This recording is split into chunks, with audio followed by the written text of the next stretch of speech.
Em 2003, ano de lançamento tanto de Matrix Reloaded quanto de Revolutions, uma série de animação era lançada pela Warner. Essa série também foi criada pelas irmãs Wachowski e, portanto, fazem parte do cânone da franquia Matrix. A Animatrix é composta por 9 episódios que oficialmente fazem parte do universo da história da franquia. A partir de hoje eu vou lançar alguns vídeos analisando esses episódios. Como cada episódio tem duração e importância diferentes dentro do contexto do filme, em alguns vídeos eu vou falar de 2 ou 3 episódios aglomerados. E já em outros vídeos eu vou focar mais em um episódio específico. Então já se inscreve aí no canal para ficar por dentro dos próximos vídeos da série Animatrix. Deixa seu like aqui embaixo, porque isso ajuda bastante o crescimento do canal. Agora roda a vinheta e bora pro vídeo.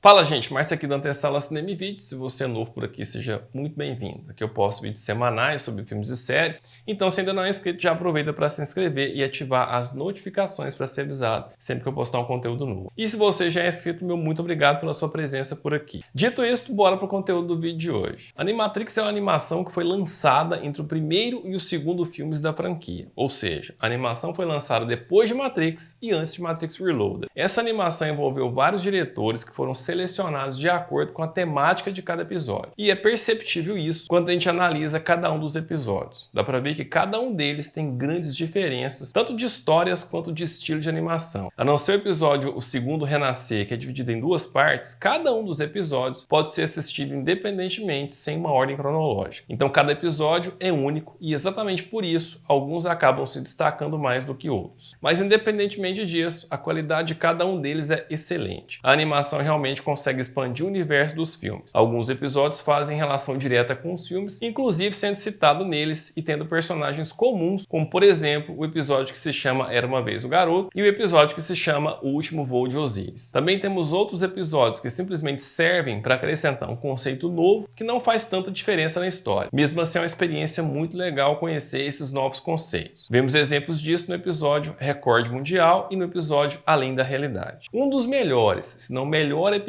de Animatrix é o que se chama O Segundo Renascer. Esse episódio trata do começo da guerra entre humanos e máquinas. Mas nesse momento não se preocupe com os episódios, porque eu vou trazer vários vídeos falando de Animatrix até eu conseguir abraçar e falar de todos os episódios dessa animação. E hoje a gente vai analisar 2 episódios. O primeiro deles é o voo final de Osiris e ele se passa imediatamente antes de Matrix Reloaded.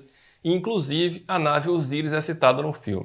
Esse episódio é de extrema importância para todo o plot das sequências. O episódio se inicia com um casal de humanos fazendo um treinamento de luta com espadas em um dojo simulado, muito parecido com o que Neo e Morpheus usaram no primeiro filme. Os dois lutam de olhos vendados e durante a luta partes das roupas dos dois vão sendo removidas, dando um ar de sensualidade na luta. A animação é muito bem construída com detalhes de realismo. Não chega ao nível das animações atuais, mas a gente vai lembrar que essa animação foi feita lá em 2003. Ou seja, há quase 20 anos. Então, para a tecnologia do momento, a animação está construída bem demais. Os movimentos dos personagens são bem fluidos e lembram muito de perto movimentos reais de uma cena de luta. Esse episódio foi escrito pelas irmãs Wachowski e teve como diretor Andy Jones, que foi diretor de animações de filmes como Godzilla de 98, Titanic de 98 do jogo Final Fantasy. O treinamento dos dois é interrompido por um alerta de que sentinelas estão se aproximando. Eles estão a bordo da nave Osiris, cuja placa identifica que foi construída nos Estados Unidos no ano de 2079. Vamos lembrar que a Nabucodonosor, a nave do Morpheus, foi construída também nos Estados Unidos, porém no ano de 2069, ou seja, 10 anos antes da nave Osiris. Na sequência da animação, os personagens do duelo voltam à realidade e a nave Osiris e detectam que acima deles há milhares de sentinelas. Algumas delas vão em direção a Osiris e eles começam a fugir das sentinelas. Na fuga, eles pegam uma interseção que não está nos mapas e acabam por chegar na superfície do planeta. Aparentemente, não é comum para humanos irem até ali, já que Ju, a mulher que estava treinando com o capitão da nave na cena de abertura, comenta que é a primeira vez que ela vê a superfície. Na sequência, toda a tripulação se surpreende com o que vê. Diante deles está um exército de sentinelas que estão fazendo guarda em máquinas gigantes que estão perfurando o solo.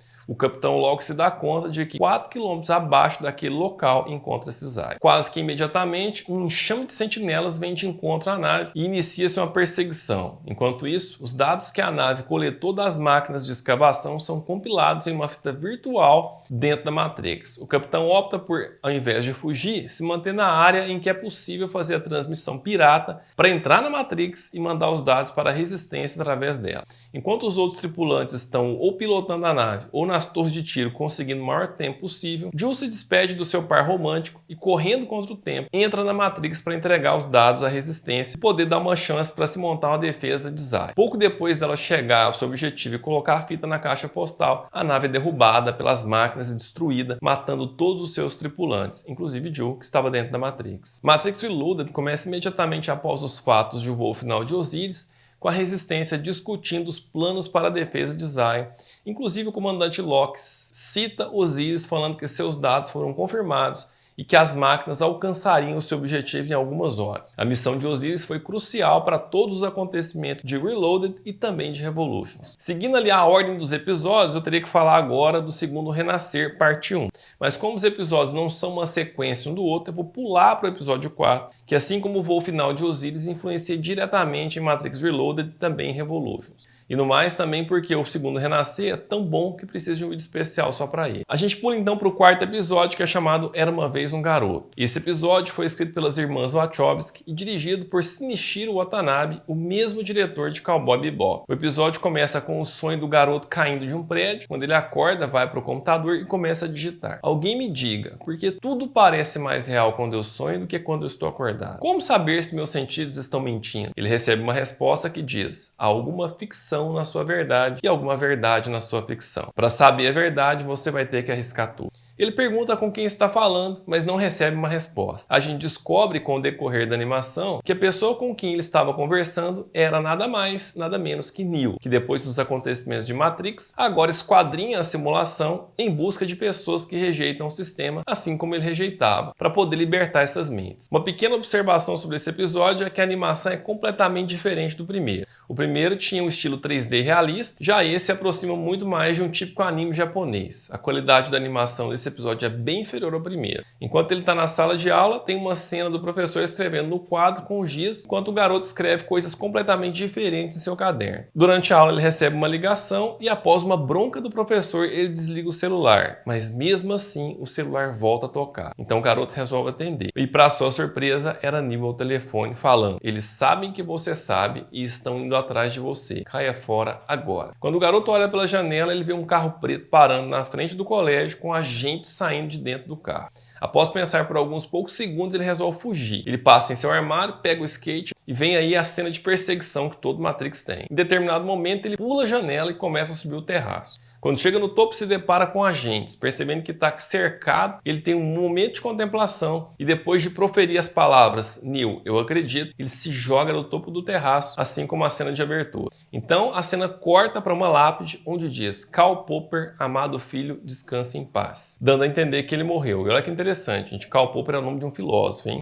Porém a sua morte foi só na Matrix, já que a cena final ele é acordado na Nabucodonosor. Você deve se lembrar do fã que Neo tem em Zion logo que ele chega por lá em Matrix Reload. Aquele garoto que inclusive ajuda na luta contra as sentinelas é esse mesmo garoto que se desliga da Matrix nesse episódio da Animatrix. E nesse episódio ele diz a mesma fala que repete lá em Reload. Ele diz que Neo o salvou e Neo diz que ele se salvou. Esse episódio inclusive traz um conceito novo que vai ser apresentado de outra forma no episódio chamado Recorde Mundial. Aqui a gente está falando da chamada autossubstanciação, que é quando a mente se liberta da Matrix sem tomar a pílula vermelha. Foi exatamente o que aconteceu com esse garoto nesse episódio. Por isso que lá em Matrix Reloaded, quando o Neo chega a Zion e o garoto vem querer ajudar com as bagagens e retorna que Neo o salvou, o Neo diz que ele mesmo se salvou. Ou seja, ele foi capaz de se libertar da Matrix sem a necessidade de engolir a pílula vermelha. Essa animação, inclusive, cria uma contradição com a fala de Morpheus de que morrer em Matrix significa morrer no mundo real, já que o garoto se liberta aparentemente se matando na Matrix. Outro ponto interessante é que a gente não vê o garoto se conectando mais. Talvez porque ele seja menor ou não está em nenhuma tripulação, não sei.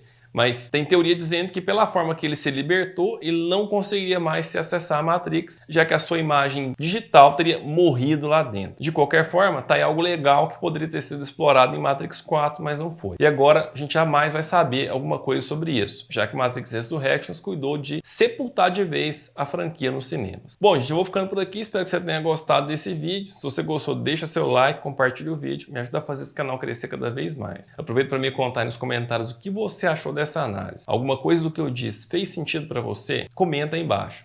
E não esquece de curtir o vídeo e também de se inscrever e ativar as notificações. E se você achar que vale a pena, por que não compartilha esse vídeo? E já aproveita também para seguir a gente no Instagram e no Twitter. Valeu demais pela sua audiência, um grande abraço e até a próxima.